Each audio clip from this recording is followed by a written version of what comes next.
Welcome again to our Brightwells sale preview. Following on from yesterday's film, here we are with the second part. And of course, if you haven't seen it, then don't forget to go back and watch it. But for now, here are the rest of the cars which caught our eye in the February 14 sale. First, our friends at Lancaster Insurance are running monthly giveaways. You can win all sorts, from experience days to tools, restaurant vouchers and tech. So check the video description for full details and to enter. Well, here we've got a kind of later Japanese version of the MGC, haven't we? Straight six rear drive coupe. Yeah, it's only about 10 years new, but look at the way the styling has changed and moved on. Similar money to the C, isn't it? I think this one. 18 to 20, yeah. These are unusual though in the UK, aren't they? I mean, this is so blue. It's blue on the outside, blue seats, blue carpet, blue roof, blue steering wheel. Blue velour as well. Yeah. And a 2.8 6-pot under the bonnet. And interestingly, similar horsepower to the MGC, about 140 horsepower, and a 3-speed auto. So 10 years newer than the MGC, but power hadn't really moved on. But I guess drivability and reliability had in spades, hadn't it? Yeah, I mean, these tended to rot. It's quite presentable, isn't it? It is. I think only two owners from new and about 28,000 miles. That must be unheard of with one of these. I think a lady's husband had it from new, who's well known in the Z community. Then he died and she got it, and then it sold to its current vendor. And it's in here. It looks fantastic in terms of unadulterated. It's probably been painted at some point, wouldn't you say? I think maybe here and there, yeah, maybe even scraped on a garage a couple of times or something, yeah. But minor, but for its age, I mean, the interior is absolutely great. Superb. The interior looks like no one's ever sat in it. It really is that smart. It couldn't be more blue. No, and it's a real evolution on from the 240 and 260Z, its forebears, and with useful rear seating. Proper hatchback. It's a real slice of history, isn't it? That Japan meets America kind of car styling. Yeah, it's definitely got some of the America about it, for sure, particularly with its auto box. But nice big tall sidewalls on the tyre, so I guess the ride's really comfortable. You know, given the way that the Jap cars have gone up in value, it's probably not a bad investment. It's unusual, isn't it? Yeah, you're going to draw a crowd, aren't you? Yeah, you're not going to see another one very often. You know, the obvious choice is the 240 or the 260Z, but these 280s are starting to come into their own. It's more handsome probably than the 300 that followed it before the 90s 300. Of course, if you want something a little bit more European and, to be honest, a little bit more stylish, right behind you, there is a really nice P1800. Yeah, let's go to Sweden. Bit of an unusual colour this, Paul, isn't it, wouldn't you say? Yeah, I think this one's been restored, hasn't it? It has, I think about 5 years ago, for quite a few years, quite significantly. Someone spent a lot of money on it. What are we estimating at today, though? 27 to 30, and it's finished in its original Volvo light green. Yeah, it is a Volvo colour, isn't it? Yeah, with retrimmed black leather interior, 4-speed manual with overdrive, which has got to be cool. Yeah. All the better to enjoy the 115 horsepower from its 1.8. But what a shape! This is a Swedish-built car, isn't it? Yeah, it is, and it just reminds everybody who sees it of, was it Simon Temple drove one in the Saint? Yeah. Everybody's first thought when they see these, but what a handsome thing.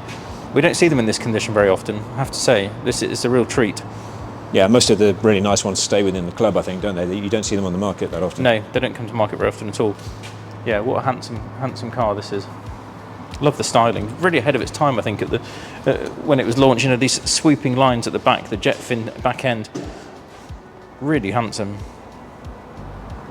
It's nice inside as well, I have to say. It's been restored inside as well. The interior of these is really brilliant. It's totally not what you'd expect from a Volvo of this era, isn't it? No, and little seats so you can take the kids with you. Yeah, full seats, yeah. They say it's been retrimmed as well. It certainly looks very smart. It is smart, yeah. It looks more American than Swedish, doesn't it? But it's got one of these modern MP3 radios as well. Yeah, beautiful steering wheel. I like that. Very smart. I like the stubby little lever. Yeah. Nardy wheel. Yeah. Yeah, very tidy. There's something over there that I really want to take a look at. Oh, I reckon it's orange and white. The mystery machine. From the 60s. Very cool indeed. So this has got a 2.4 turbo flat 6, or turbo 6 they call it. It's not actually turbo. It's a Corvair van, isn't it? It is. Greenbrier. It's a Greenbrier, yeah. Really unusual to see. Our vendor found it in Canada, in Ontario, in a farm dispersal sale of all places, and then sent it to his friend's house in Winnipeg, where it remained for a few years before it came over here. So this is a 2.4 flat 6 rear-engined, air-cooled machine with a 4-speed manual gearbox. But look at it. What a thing. It's tremendous, isn't it? It is. I think you've got 6 doors as well. So look at this. You can open the whole thing up. It's big inside, yeah. It is. So he's basically left it relatively exposed. You can do what you wish with it. You can turn it into a camper van, a day van, use it for your business promotion, whatever. It's like a VW transporter on steroids, isn't it? Yeah. We did take it for a quick spin around the yard, and it is noisy. It sounds like an old Porsche, doesn't it? Or It's got a lot more go than a a VW, isn't it? Yes, it's surprisingly rapid. And when you look inside, he's retrofitted it presently with a couple of seats from an old Jeep Wrangler, which They work, don't they? They work. You know, it's been left as a relatively blank canvas for you to do what you wish. But it's sorted the clutch out, sorted a sticky throttle cable out, so it runs and drives nicely, and it looks really solid. It appears that the guy may have decided to paint it one colour and then decided actually that looks a bit crap, and then repainted it this bright, vivid orange colour. So you could do what you want with this. It's such a cool basis to start with. But for the outside, it looks tremendous. Yeah, Can't argue with that. It's keenly priced, $7,500 as a reserve. Their estimate, I think it's fantastic compared to the equivalent Volkswagen van. Yes. That'd probably be more money. It's probably a bit more usable than the VW, to be honest. Yeah, I think so. And it looks way cooler. You're not going to see another one. No, that is true. Well, something a bit smaller here. I couldn't help noticing you got a couple of midgets in the sale, both of them round wheel arch ones as well. I do prefer the round wheel arch one. Call me controversial, and people do. But this one is really a lovely one, isn't it? It's reshelled, isn't it? It is. It's believed to have been reshelled on a heritage shell, which is why it's as clean as it is. It was bought as a gift, and our vendors had it 22 years, during which time it's only done 350 miles, which is nothing. So it's been in one of those carcoon bubbles, and what a shame. It's considered to be the holy grail of MG midgets, being 1972 round up rear arches and chrome bumper, which was only for, was it 2 or 4 years, Paul? Only a few years. Yeah, a few years. So it's supposed to be, or claimed to be, you know, the one to go for. It's probably one of the nicest we've seen with a factory hardtop too. Yeah, hardtop's unusual. Really pretty car. Estimated at 10.5 to 12.5. Very smart. The other one that we've got here, the little black one, that's got brake boost and all sorts on it. It's supposed to drive very well indeed. Just depends what you want, red or black. Well, this one is like new though. It is. Someone else has done all the hard work for you. Yeah, I think it's done about 77,000, so it's also low mileage. What's the estimate on this? 10.5. Yeah. Yeah. Very smart. Cost you more to put one together, wouldn't it? It would cost you more to buy the heritage shell and rebuild it for sure. Yeah. Yeah, but our vendors just hasn't used it. It's hence it's offered for sale. It's quite small to get in them nowadays. I think people were smaller and thinner back in the day. I think I'll manage, don't you? If I can get in a lease, I can get in a midget. But can you get out? That's the question. There we go. Let's get a tin opener. That's fine. I had a midget once. This is all very nice, isn't it? Someone else has done the hard work for you. But what if you'd like to get your hands dirty? There's a couple of projects I noticed over there. There is. We've got a Scimitar and a 924 Turbo. Let's go and have a look. Passing a delightful green Cortina estate. Don't see many of these anymore. It's an original looking car, to be fair. It's It Mark is. 5, isn't it, as well? Yeah. Early Mark 5. That's the Coke bottle shape, is it? Yeah, late Cortina. Interesting. Don't see many estates, certainly. Well, it's all here, isn't it? On a series of pallets. Yeah, there's bits of it everywhere. like a giant kit. This has been in the barn in storage for years and years and years. It came literally caked and coated in lots of dust and rat droppings. We've now emptied it out, hence all the parts and the pallets. But it's still muddy, aren't they? They are, yeah. It's actually a lot more solid than we thought and complete. Yeah. The underside looks like it's had loads of work done. When we looked underneath, it looks remarkably sound. And of course, the bonus being that these don't rot. Yeah, you're not going to have to weld the body, are you? I mean, you might have to get the welder out at some point, but to be honest, you're going to have to get the hose pipe out first, aren't you? Yeah, there's a 75. Is that an SE5A or SE6A? SE5A, I think. With the 3-litre V6 automatic transmission. And a free set of feeler gauges come with it. Oh, excellent. You know, obviously it needs to be restored and repainted, but I think you're starting with a sound enough basis, and it's quite a handsome shape. Was it a weekend's work, you reckon? Or a couple of hours, I'd say, with some T-cut.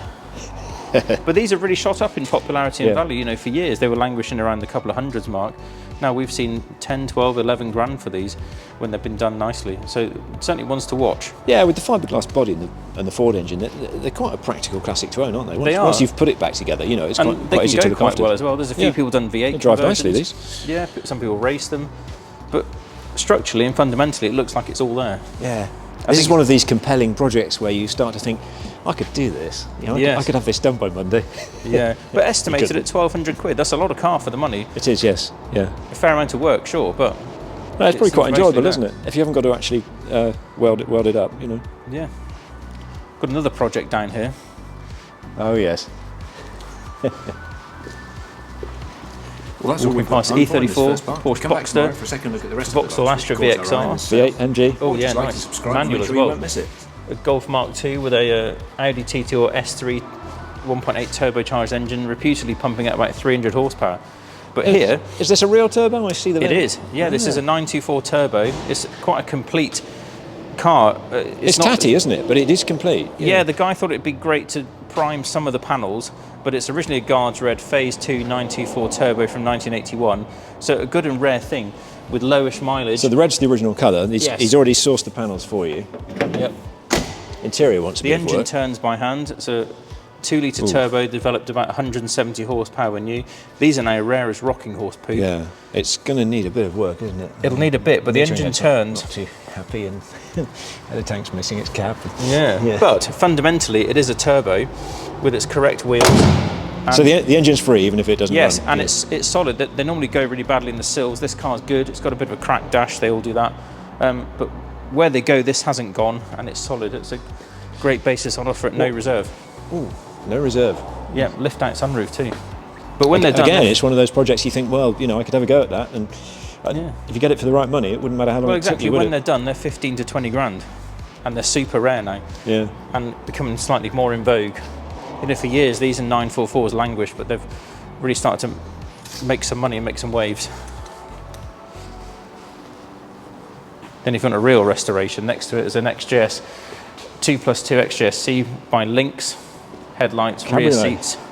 This needs quite a lot of work, so it's a bit either ripe, parts, isn't it? parts donor car or a full restoration. We probably shouldn't leave without having a look outside. Have you got the online garage sale? We going have, on? yeah, so that's finishes on the 19th of February, so not quite as romantic as the 14th of February classic sale, but there's a few interesting things. We'll go and have a look. Let's have a look, yeah. Well, this caught my eye immediately, Will. What can you tell me about this? Because you do not see these No, at you all. don't. So if you remember watching that program Keeping Up Appearances with Hyacinth Bouquet, this was one of the cars that they featured. It's a Rover 216 EFI, so fuel injected 1.6 British Leyland engine, and it's only done 24,000 miles from new, and it is like new. There's none left. You never see them. No. So it's worth saving and promoting in a weird kind of way. It's lovely boxing styling. Wasn't it based on, what was it It's a based Honda on? Ballard, yeah. Honda Ballard, yeah. Built in Britain as well. Yes. In the same factory. Probably not quite up to the Honda, which we've got behind, quality-wise. Look at this Honda here. That's a Honda Legend. That's a 3.5 V6 four-wheel drive saloon. Very few of which were sold. Really capable. 300 horsepower. Car. Yeah. What a forgotten car. Lots of money when they were new. Forget they even exist. What, Yeah. what money are we looking at for these two? So that's 3,500 quid. Okay. Considering the person probably paid 50 grand for that when it's new. Yeah. Family ownership from new. And this is in about 2.5 grand, the Rover 216. Both equally unusual and interesting in the same way. This is amazingly sound. This is unusual. It's so It's awful, got that isn't it? Rover smell. Thanks for watching. Remember, if you've seen something you like the look of, then bidding ends from 2 PM on Wednesday, February 14 for the main sale, with the online garage ending from midday on February 19. Meanwhile, you'll find the full catalogue at brightwells.com. Don't forget to like and subscribe for more classic auction previews. This video is proudly sponsored by Lancaster Insurance. Give them a call on 01480 400 889 for an insurance quote on your classic car. And don't forget to click the link below to enter their latest competition.